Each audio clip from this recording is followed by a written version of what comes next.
Have you ever opened Instagram and suddenly seen your colleagues posting photos from a very important office event that you were never even told about? Team dinner, town hall, client visit, everyone was there, except you.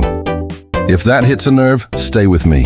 Today we breaking down how and why HR forgets to invite you, and 5 pro hacks to catch it early and handle it professionally without looking emotional or desperate. I'm not here to sugarcoat it. Sometimes it's a genuine mistake, but other times it's politics, labeling, and quiet exclusion. In this video, I'll walk you through 5 pro hacks, how to spot when it's intentional, why HR or management might be doing it, and the exact lines and techniques you can use to deal with it like a complete professional. Let's get into it. Hack number 1 is the pattern scan technique. Is it really by mistake? The first thing you should do is never react based on just one incident. Professionals look for patterns, not one-off drama. The technique is to start a simple invite log for the next 3 to 6 months. Nothing fancy, just a small note on your phone or in a notebook. The date, the type of event, who attended, and whether you were informed or not. Now, what are you looking for? You're looking to see if you're always missing from informal power spaces, like strategy meetings, client dinners, or closed-door reviews. But you're always present for execution-only stuff like overtime, follow-ups, and last-minute rush work.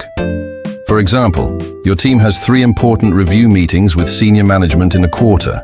You're left out of 2, but your work is discussed there. That's not a calendar error, that's a pattern. They do this because of a classic in-group versus out-group bias. They keep the core people in the room and quietly treat others as support staff, even if your role says otherwise.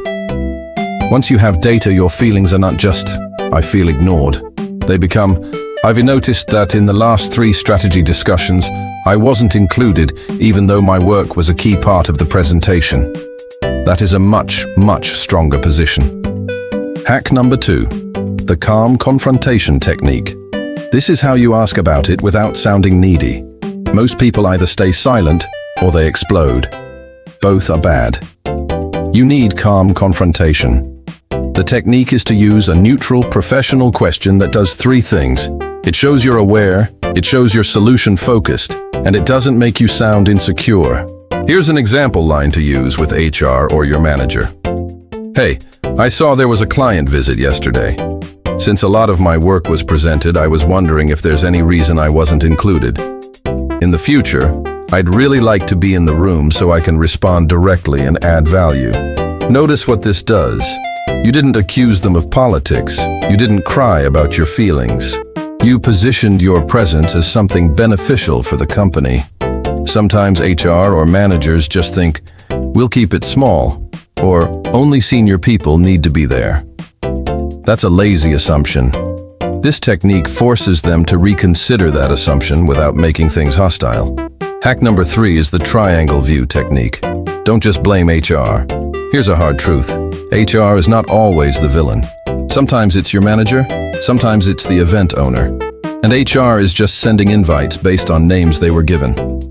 So before you emotionally decide HR hates me, get a triangle view. HR's angle, your manager's angle, and your own role and visibility. For example, let's say you miss a town hall where department leads are introduced. Instead of going straight to HR, first ask your manager, I saw the department lead's session yesterday. Since I handle a lot of the reporting, I thought I might be included. How are these invites usually decided?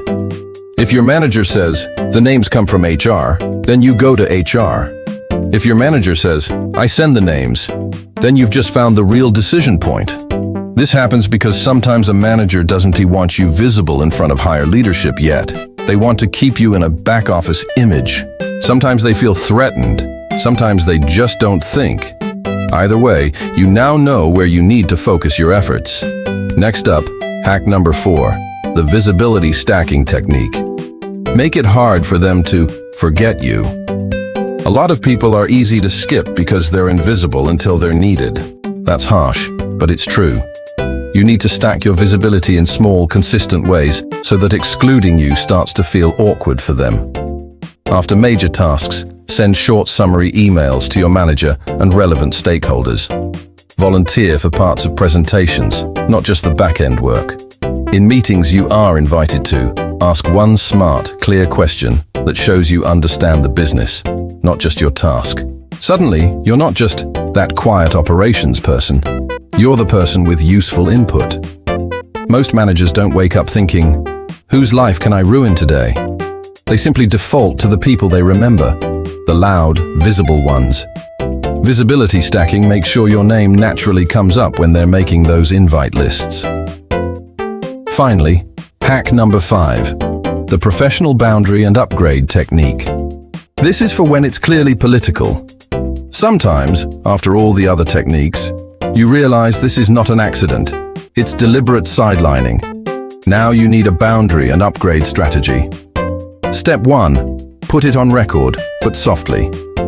Send a very professional email to your manager, maybe CCing HR if your company culture allows it. Dear name, over the last few months I've noticed I wasn't included in several events where my work was a key part of the discussion. I'm very eager to contribute directly and believe my presence would help. I'd appreciate your guidance on how I can be included going forward.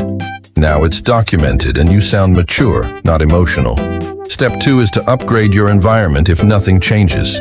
If the pattern continues, understand this. The problem is no longer just HR.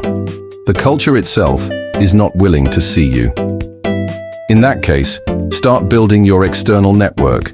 Update your CV with the work you actually did, and quietly prepare for a job switch where your skills will be valued.